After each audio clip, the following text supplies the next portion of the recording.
만나 뵙게 돼서 반갑습니다. 자, 오늘은 쉽게 풀어보는 CEO 플랜에 대해서 한번 알아보도록 하겠습니다. 자, 시간은 총 3가지 타임으로 해서 각각 5분 정도씩 할애해 주시면 됩니다. 자, 원타임 CEO 플랜에 대해서 한번 알아보도록 하죠. 자, 이번 시간에는요, 바로 컨셉에 대한 이해예요. 우리가 보통 CEO 플랜 하면요, 굉장히 어렵게들 생각하고 계시는데요. 사실 그렇게 어렵지 않습니다. 간단한 몇 가지만 배워보면 됩니다. 자, 그 중에 첫 번째 컨셉 알아볼까요?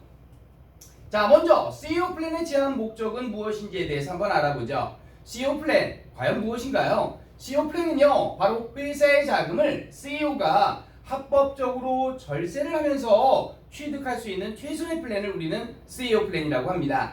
그래서 회사에서 발생되는 수익 중에 일부를 사외 회사가 아닌 밖에다가 적립을 하는데요. 보통 보험으로 연계를 많이 하고 있습니다. 그래서 중장기적인 회사 운영상에 긴급 자금으로 활용할 수 있도록 만들어주는 것, 이것이 바로 CEO 플랜입니다. 자, 그리고요, CEO가 평생 사용할 수 있는 차후에 은퇴 자금으로 활용할 수 있는 바로 현재의 자산이 아닌 미래의 예비 자산이다 라고 생각하시면 쉽게 이해가 되실 거예요. 자, 이런 자산을 가지고 이야기를 할 때요, CEO분들은요, 피땀으로 일군 법인의 자금, 그러나 정작 CEO 본인을 위해서는 사용하지 못합니다. 그래서 이런 부분을 메꿔주고 보강해주고 부족한 부분을 채워주기 위해서 CEO 플랜을 말씀을 드리게 되어 있습니다.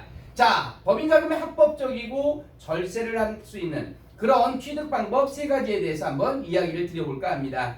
먼저 공제폭이 큰 퇴직 소득으로 처리하는 것이 가장 세금을 절약할 수 있는 절세 방안입니다. 크게 법인 자금을 급여나 상여금 또는 배당, 그리고 마지막으로 퇴직금으로 활용하실 수가 있어요. 자, 이렇게 급여나 상여금으로 주게 되면요, 회사의 자산이 줄어든 것만큼 세금도 절세된다는 거 잊지 않으시면 되겠고요. 두 번째로는 배당이에요. 바로 법인세에 대해서 손금 처리를 하고요, 배당 소득세 부분만 부담을 하신다면 나중에 정관 변경 등을 통해서 CEO의 개인 자금으로 바꾸실 수 있다라는 것이 CEO 플랜의 가장 큰 강점입니다.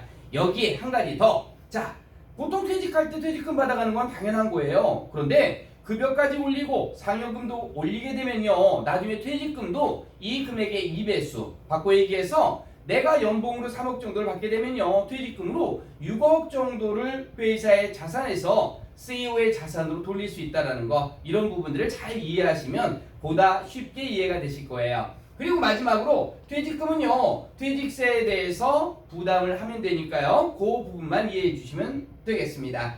자, 그러면 이런 CEO 플랜의 기대 효과가 어떻게 있는지 하나하나 세부적으로 알아보도록 하겠습니다. 자, 첫 번째는 절세입니다. 말 그대로 퇴직 소득 관련 규정을 이용해서 절세로 실질적인 소득을 증가시키는 거예요. 세금은 당연히 내야 되는 부분이에요. 하지만 이런 세금을 100% 내는 것이 아닌 일정 부분을 줄여서 텍스에 대한 부분을 줄이게 된다라고 하면요, 이걸 우리는 절세라고 합니다. 바로 합법적인 방법이 되는 거죠. 자, 두 번째는 은퇴 준비예요. 그동안의 CEO는요, 공로 및 업적에 따라서 CEO의 사전 은퇴 준비를 해야 되는데요, 일반적으로 회사 자금으로는 어렵기 때문에 본인 스스로가 연금 또는 퇴직연금 등으로 보장을 받습니다. 그런데 여기에 자녀의 가업 승계 측면까지 검토해서 활용하신다면 매우 매력적인 CEO 플랜이 된다는 거예요. 자, 세 번째는 예비비 부분입니다. 가업 승계 플랜 측면의 상속세 재원 마련이라고 할 수 있어요. 자, 상속세라는 거는요, CEO가 이제 돌아가시게 될 때, 사망하게 되면 그 가족들이 그 CEO의 재산을 받게 됩니다. 이렇게 사후에 발생하는, 사람이 죽은 이후에 발생하는 세금을 우리는 상속세라고 하고요, 그 이전에 살아있을 때 주는 거는 증여세이기 때문에 증여에 대한 세금도 내야 되는데 아무래도 상속세금보다는 증여세금이 좀 더 낮기 때문에 증여세를 활용하는 게 가장 좋고요. 그리고 만약에 상속이라는 부분으로 들어가게 된다라고 하면요, 이런 상속까지도 준비를 해주는 거 매력적이겠죠. 그래서 유족의 생활비나 법인 긴급자금으로 활용할 수 있으니까요, 이 부분 이해하시면 돼요. 자, 마지막 이야기입니다. 바로 퇴직금 한도 확대예요. 퇴직금 규정을 정관에 명시함으로써 합법적인 퇴직금 규모를 명확하게 설정할 수 있는 부분이 바로 CEO 플랜의 컨셉이라고 말씀드리겠습니다.